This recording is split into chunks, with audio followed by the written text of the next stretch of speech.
நீயோ ஜெபம் பண்ணும்போது. அன்றியும் நீ ஜெபம் பண்ணும்போது மாயக்காரரைப் போல் இருக்க வேண்டாம். மனுஷர் காணும்படியாக அவர்கள் ஜெப ஆலயங்களிலும் வீதிகளின் சந்திகளிலும் நின்று ஜெபம் பண்ண விரும்புகிறார்கள். அவர்கள் தங்கள் பலனை அடைந்து தீர்ந்ததென்று மெய்யாகவே உங்களுக்கு சொல்லுகிறேன். நீயோ ஜெபம் பண்ணும்போது உன் அறை வீட்டிற்குள் பிரவேசித்து உன் கதவை பூட்டி அந்தரங்கத்தில் இருக்கிற உன் பிதாவை நோக்கி ஜெபம் பண்ணு. அப்பொழுது அந்தரங்கத்தில் பார்க்கிற உன் பிதா வெளியரங்கமாய் உனக்கு பலனளிப்பார். அன்றியும் நீங்கள் ஜெபம் பண்ணும்போது அஞ்ஞானிகளைப் போல வீண் வார்த்தைகளை அலப்பாதையுங்கள். அவர்கள் அதிக வசனிப்பினால் தங்கள் ஜெபம் கேட்கப்படும் என்று நினைக்கிறார்கள். அவர்களைப் போல நீங்கள் செய்யாதிருங்கள். உங்கள் பிதாவை நோக்கி நீங்கள் வேண்டிக் கொள்ளுகிறதற்கு முன்னமே உங்களுக்கு இன்னது தேவை என்று அவர் அறிந்திருக்கிறார். கிறிஸ்துவின் சீஷர்கள் எல்லோருமே ஜெபம் பண்ண வேண்டும். அவர்கள் ஜெபம் பண்ண வேண்டும் என்று இயேசு கிறிஸ்து வலியுறுத்தவில்லை. ஏனெனில் ஜெபிப்பது விசுவாசியின் கடமை. அவர்கள் ஜெபம் பண்ண வேண்டிய விதத்தை இங்கு தெளிவுபடுத்துகிறார். சுவாசமில்லாத மனுஷன் ஜீவன் இல்லாதவன். அதுபோல ஜெபிக்காத மனுஷன் ஜீவனுள்ள விசுவாசி அல்ல. ஜெபம் இல்லை என்றால் நமது ஜீவியத்தில் தேவனுடைய கிருபை இராது. நமது ஜெபத்தில் 2 விதமான தவறுகள் ஏற்படுவதற்கு வாய்ப்புகள் உள்ளன. ஒன்று வீண் பெருமை, மற்றொன்று வீண் வார்த்தைகளை அலப்புவது. நாம் ஜெபம் பண்ண வேண்டிய முறையை குறித்து இயேசு கிறிஸ்து தமது வியாக்கியானத்தை கூறுகிறார். மனுஷர் காணும்படியான ஜெபம். அன்றியும் நீ ஜெபம் பண்ணும்போது மாயக்காரரைப் போல் இருக்க வேண்டாம். மனுஷர் காணும்படியாக அவர்கள் ஜெப ஆலயங்களிலும் வீதிகளின் சந்திகளிலும் நின்று ஜெபம் பண்ண விரும்புகிறார்கள். அவர்கள் தங்கள் பலனை அடைந்து தீர்ந்தது என்று மெய்யாகவே உங்களுக்கு சொல்லுகிறேன். நமது ஜெபத்தில் வீண் வார்த்தைகளை அலப்பக்கூடாது. மனுஷர் காண வேண்டும் என்று பெருமைக்காக ஜெபம் பண்ணக்கூடாது. மனுஷர் நம்மை புகழ வேண்டும் என்று ஜெபிப்பதினால் நமக்கு எந்தவிதமான பிரயோஜனமும் இல்லை. இயேசு கிறிஸ்து மாயக்காரரை பற்றி இங்கு குறிப்பிடுகிறார். அவர்கள் மனுஷர் காணும்படியாக ஜெபிக்கிறார்கள். தங்களை சுற்றிலும் இருப்பவர்கள் தங்களை புகழ வேண்டும் என்று அலங்காரமான வார்த்தைகளையும் சாதுரிய வார்த்தைகளையும் தங்கள் ஜெபத்தில் பயன்படுத்துகிறார்கள். அவர்களுடைய ஜெபம் கர்த்தரை நோக்கி ஏறெடுக்கப்பட்டாலும் அவர்களுடைய கண்களோ பூமியை நோக்கியே பார்க்கிறது. அவர்களுடைய இருதயம் கர்த்தரை பார்க்காமல் மனுஷரை நோக்கி பார்க்கிறது. மாயக்காரர்கள் ஜெபம் பண்ணுவதற்காக தங்களுக்கு சாதகமான ஸ்தலங்களை தேர்வு செய்கிறார்கள். ஜபாலயங்கள், வீதிகள், சந்திகள் ஆகியவை மாயக்காரர் ஜெபம் பண்ண விரும்பும் ஸ்தலங்களாகும். ஜபாலயத்தில் மற்றவர்களோடு சேர்ந்து பொதுவான ஜெபங்களை ஏறெடுக்கலாம். ஆனால் அங்குள்ள கூட்டத்திற்கு நடுவில் தனிப்பட்ட முறையில் ஜெபிப்பது கடினம். அதுபோலவே வீதிகளில் ஜெபம் பண்ணும்போது அங்கு ஜனக்கூட்டம் அதிகமாக இருக்கும். இவர்களுக்கு நடுவில் நமது இருதயத்தை தேவனுக்கு நேராக திருப்புவது கடினம். ஆனால் மாயக்காரரோ இப்படிப்பட்ட இடங்களில் ஜெபிக்க வேண்டும் என்று விரும்புகிறார்கள். கர்த்தர் தங்களுடைய ஜெபத்தை கேட்காவிட்டாலும் மனுஷர் தாங்கள் ஜெபம் பண்ணுவதை காண வேண்டும் என்று விரும்புகிறார்கள். மாயக்காரர் ஜெபம் பண்ணும்போது நின்று கொண்டு ஜெபிக்கிறார்கள். நின்று கொண்டு ஜெபிப்பதில் தவறு ஒன்றுமில்லை. வேதாகமத்தில் நின்று கொண்டு ஜெபிப்பது அங்கீகரிக்கப்பட்டிருக்கிறது. ஆயினும் தேவனுக்கு முன்பாக முழங்கால் படியிட்டு ஜெபிக்கும் போது அங்கு நமது தாழ்மையும் பக்தியும் வெளிப்படுகிறது. நின்று கொண்டு ஜெபிக்கும் போது நமது பெருமை வெளிப்படுகிறது. பரிசேயன் ஒரு சமயம் நின்று கொண்டு, தேவனே, நான் பரிகாரர், அநியாயக்காரர், விபசாரக்காரர் ஆகிய மற்ற மனுஷரைப் போலவும் இந்த ஆயக்காரனைப் போலவும் இராததினால் உம்மை ஸ்தோத்திரிக்கிறேன். வாரத்தில் 2 தரம் உபவாசிக்கிறேன். என் சம்பாத்தியத்தில் எல்லாம் தசமபாகம் செலுத்துகிறேன் என்று தனக்குள்ளே ஜெபம் பண்ணினான். ஆனால் அந்த பரிசேயனின் ஜெபம் அங்கீகரிக்கப்படவில்லை. இவன் தன் ஜெபத்தினால் நீதிமானாக்கப்படவில்லை. ஏனெனில் தன்னை உயர்த்துகிறவன் எவனும் தாழ்த்தப்படுவான், தன்னை தாழ்த்துகிறவன் உயர்த்தப்படுவான். பொதுவான இடங்களில் ஜெபம் பண்ண விரும்புவது மாயக்காரரின் பெருமையை வெளிப்படுத்துகிறது. இவர்கள் தேவனிடத்தில் ஜெபிக்க விரும்பவில்லை. தங்களுடைய சுயநலத்திற்காக ஒரு குறிப்பிட்ட ஸ்தலத்தில் ஜெபிக்க விரும்புகிறார்கள். தங்களை எல்லோரும் கவனிக்க வேண்டும் என்று பொது இடங்களில் ஜெபிக்கிறார்கள். தேவன் தங்களை பார்க்காவிட்டாலும் மனுஷர் தங்களை பார்க்க வேண்டும் என்று விரும்புகிறார்கள். தேவன் தங்களுடைய ஜெபத்தை அங்கீகரிக்காவிட்டாலும் மனுஷர் தங்களுடைய ஜெபத்தை கேட்டு தங்களை அங்கீகரிக்க வேண்டும் என்பது இவர்களுடைய விருப்பம். மனுஷர் தங்களை போற்ற வேண்டும், புகழ வேண்டும். இதற்காகவே மாயக்காரர் வீதிகளிலும் சந்திகளிலும் நின்று ஜெபிக்கிறார்கள்.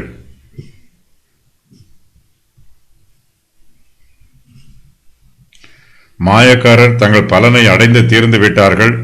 வீதிகளிலும் சந்திகளிலும் ஜெபிக்கும் போது மனுஷர் தங்களை அங்கீகரித்தால் போதும் என்று நினைக்கிறார்கள். அதுவே இவர்கள் எதிர்பார்க்கிற பலன். பொது இடங்களில் ஜெபிக்கும் போது இவர்களுக்கு நிச்சயமாகவே மனுஷர் மூலமாக இந்த பலன் கிடைக்கிறது. ஆனால் தேவன் இவர்களுக்கு பதில் கொடுப்பதில்லை. மனுஷர் நம்மை எவ்வளவுதான் புகழ்ந்தாலும் கர்த்தர் நம்மை பார்த்து நல்ல வார்த்தைகளை கூற வேண்டும். நல்லது, உண்மையும் உத்தமமான ஊழியக்காரனே என்று கர்த்தர் நம்மை பார்த்து அழைக்க வேண்டும். இதுதான் மெய்யான ஆசீர்வாதம். மனுஷர் நம்மை பக்திமான் என்று கூறுவதனால் நமக்கு ஒரு பயனும் இல்லை. ஆனால் மாயக்காரரோ மனுஷர் தங்களை பெருமையாக பேச வேண்டும் என்று எதிர்பார்க்கிறார்கள். தேவனுக்கும் நம்முடைய ஆத்மாவிற்கும் இடையில் நடைபெறும் சம்பாஷணையை யாராலும் பார்க்க முடியாது. நமது இருதயத்தில் இருக்கும் எண்ணங்களை தேவனிடத்தில் தெரியப்படுத்துவதே மெய்யான ஜெபம். ஆகையினால் தனிமையான இடத்தில் தேவனுடைய சமூகத்தில் நமது இருதயத்தை ஊற்றி ஜெபிப்பதே ஆசீர்வாதமாக இருக்கும். அந்தரங்க ஜெபம். நீயோ ஜெபம் பண்ணும்போது உன் அறை வீட்டுக்குள் பிரவேசித்து உன் கதவை பூட்டி அந்தரங்கத்தில் இருக்கிற உன் பிதாவை நோக்கி ஜெபம் பண்ணு. அப்பொழுது அந்தரங்கத்தில் பார்க்கிற உன் பிதா வெளியரங்கமாய் உனக்கு பலனளிப்பார். எல்லா விசுவாசிகளும் தனி ஜெபம் ஏறெடுக்க வேண்டும். இது விசுவாசிகளுக்கு நியமிக்கப்பட்டுள்ள கடமை. நாம் ஜெப ஆலயங்களிலும் வீதிகளிலும் சந்திகளிலும் ஜெபம் பண்ணுவதற்கு பதிலாக பூட்டப்பட்டுள்ள அறையில் ஜெபிக்க வேண்டும். நாம் ஜெபிக்கும் இடம் தனிமையானதாக இருக்க வேண்டும். மற்றவர் பார்க்க வேண்டும் என்று ஜெபிக்காமல் தேவன் நம்மை பார்க்க வேண்டும் என்று ஜெபிக்க வேண்டும். அமைதியான இடம் ஜெபம் பண்ணுவதற்கு ஏற்ற ஸ்தலம். ஈசாக்கு சாயங்கால வேளையிலே ஜெபம் பண்ண வெளியிலே வயலிலே போனான். இயேசு கிறிஸ்து அதிகாலையில் மலைப்பகுதிக்கு சென்று ஜெபித்தார். பேதுரு மேலறையில் ஜெபித்தார். நாம் எந்த இடத்தில் ஜெபிக்கிறோம் என்பது முக்கியமல்ல. நாம் ஜெபிக்கும் இடம் தேவனுக்கும் நமக்கும் இடையே உள்ள ஐக்கியத்தை உணரக்கூடிய இடமாக இருக்க வேண்டும். தேவனுடைய சமூகத்தை நெருங்கிச் சேருவதற்கு உதவி புரியும் ஸ்தலமாக இருக்க வேண்டும். நமது ஜெபத்தை ஒரு விழாவாக கொண்டாட வேண்டும் என்னும் அவசியமில்லை. கர்த்தர் நமது ஜெபத்திற்கு பதில் தருகிறாரா என்பதே முக்கியம். சிலருக்கு ஜெபம் பண்ண தனிமையான இடம் இருக்காது. மற்றவர்கள் மத்தியில்தான் ஜெபிக்க வேண்டிய சூழ்நிலையில் இருப்பார்கள். இப்படிப்பட்ட சூழ்நிலையிலும் நாம் தேவனிடத்தில் மாத்திரமே ஜெபிக்க வேண்டும். நாம் ஜெபிப்பதை பார்த்து மனுஷர் நம்மை ஏளனம் செய்வார்களோ என்று கவலைப்படக்கூடாது. நாம் மனுஷருக்காக ஜெபிக்கவில்லை, நமக்காக கர்த்தரிடத்தில் ஜெபிக்கிறோம். ஆகையினால் ஜெபிப்பதற்கு முடிந்த வரையிலும் தனிமையான இடமாக இருப்பது நமக்கு நல்லது. தனிமையான இடம் இல்லை என்றால் இருக்கும் இடத்தில் கருத்தோடு ஜெபிக்கலாம். நாம் ஜெபம் பண்ணும்போது நமது அறை வீட்டிற்குள் பிரவேசித்து நமது கதவை பூட்டி அந்தரங்கத்தில் இருக்கிற நமது பரலோக பிதாவை நோக்கி ஜெபம் பண்ண வேண்டும். அவர் அந்தரங்கத்தில் பார்க்கிறவர். நமது பரலோக பிதா நமக்கு வெளியரங்கமாய் பலன் அளிப்பவர்.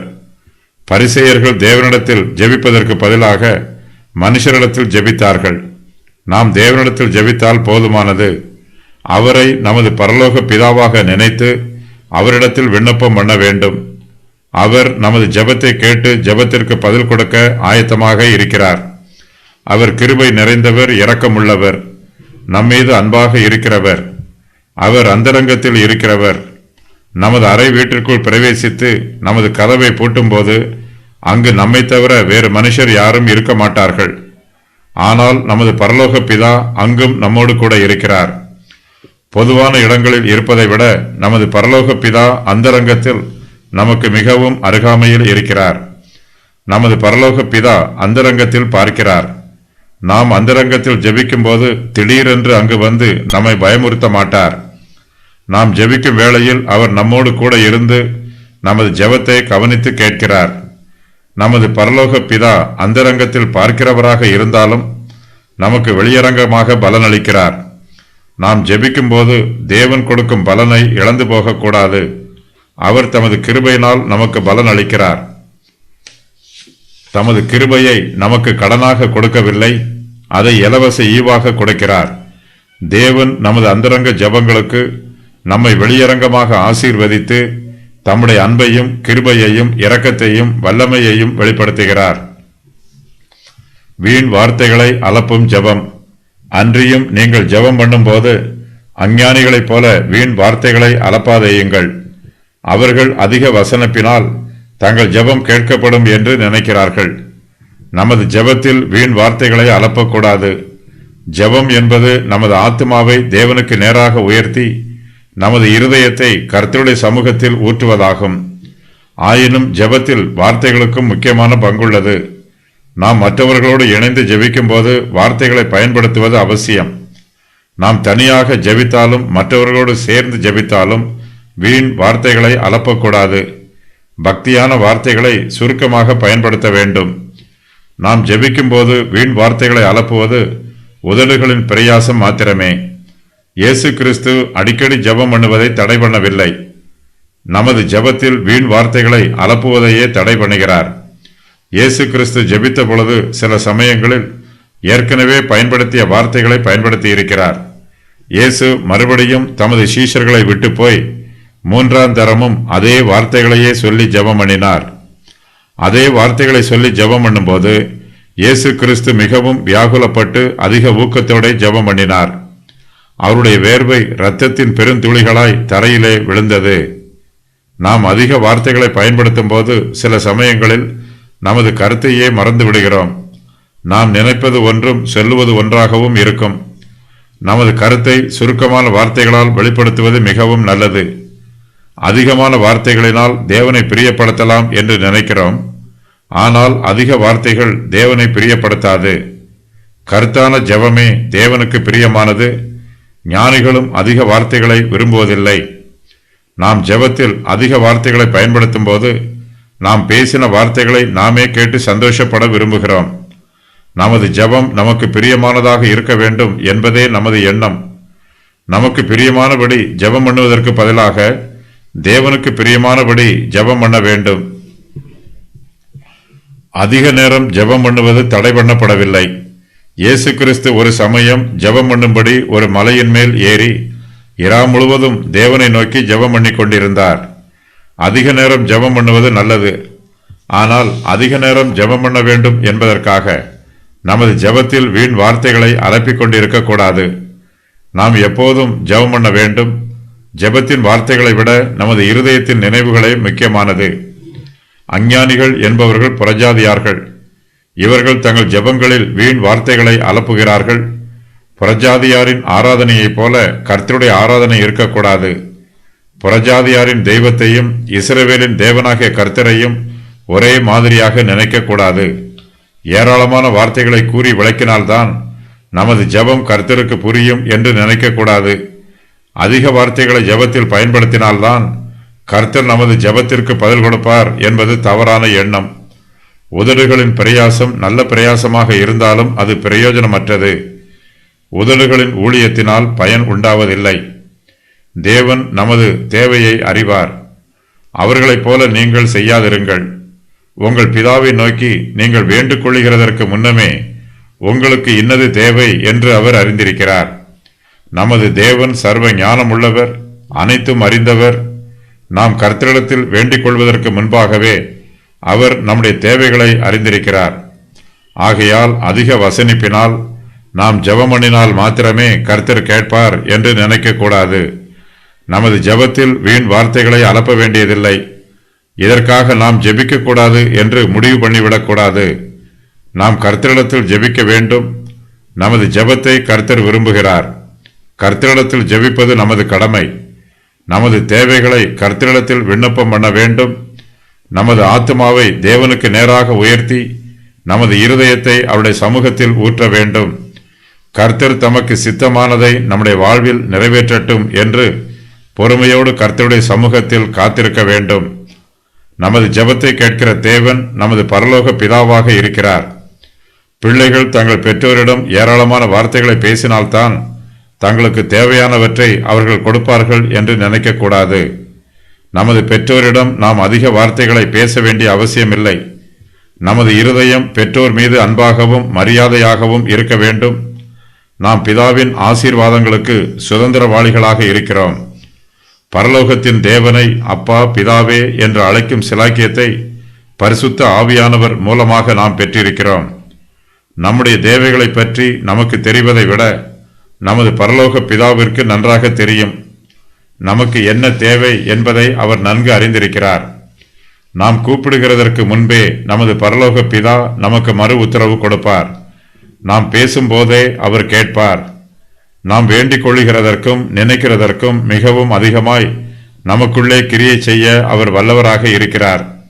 ஆகையினால் தேவனுடைய சமூகத்தில் விண்ணப்பம் பண்ணும்போது நம்மை பற்றி அதிகமான வார்த்தைகளை பயன்படுத்தி ஒரு விரிவான அறிமுகம் செய்து வைக்க வேண்டும் என்னும் அவசியமில்லை. நம்மை பற்றி நமக்கு தெரிவதை விட நமது தேவனுக்கு நன்றாக தெரியும். பரிசுத்த ஆவியானவர் நமக்காக பரிந்து பேசுகிறார். ஏராளமான வார்த்தைகளை விட வாக்கு கடங்காத பெருமூச்சுக்கள் வல்லமையுள்ளவை. பரிசுத்த ஆவியானவர் நமது பலவீனங்களில் நமக்கு உதவி செய்கிறார். நாம் ஏற்றபடி வேண்டிக் கொள்ள வேண்டியது என்னதென்று அறியாமல் இருக்கிறபடியால் ஆவியானவர் தாமே வாக்கு கடங்காத பெருமூச்சுக்களோடு நமக்காக வேண்டுதல் செய்கிறார். மத்தேயு 5 முதல் 7 வரை உள்ள அதிகாரங்களில் தேவனை பற்றி கூறப்பட்டிருக்கிற சத்தியங்கள். தேவனை தரிசிக்க முடியும். சமாதானம் பண்ணுகிறவர்களை தேவன் நேசிக்கிறார். பரமண்டலங்களில் தேவன் வாசம் பண்ணுகிறார். மனுஷருடைய நற்கிரியைகளினால் தேவன் மகிமை அடைகிறார். அவர் தீயோரையும் நல்லோரையும் ஆசீர்வதிக்கிறார். தேவன் பூரண சற்குணர். தேவன் கீழ்ப்படிதலுக்கு வெகுமதி அளிக்கிறார். அவர் சர்வ ஞானி. எல்லா பாவங்களையும் மன்னிக்கிறார். கீழ்ப்படுகிற அனைவருக்கும் அவர் பிதாவாக இருக்கிறார். அவர் மாய்மாலத்தை வெறுக்கிறார். அவர் எல்லா ஜபங்களையும் கேட்கிறார். தேவன் ஒரு ராஜ்யத்தை ஸ்தாபிப்பார். பூமியில் அவருடைய சித்தம் நிறைவேறும். அவருடைய பராமரிப்பு அனைவருக்கும் உரியது. தேவன் தீமை நின்று ரட்சித்துக் கொள்ளுவார். முழு இருதயத்தோடு செய்யப்படும் சேவையை அங்கீகரிப்பார். அவர் நித்திய பிதா. அவர் எல்லோரையும் நியாயம் தீர்ப்பார்.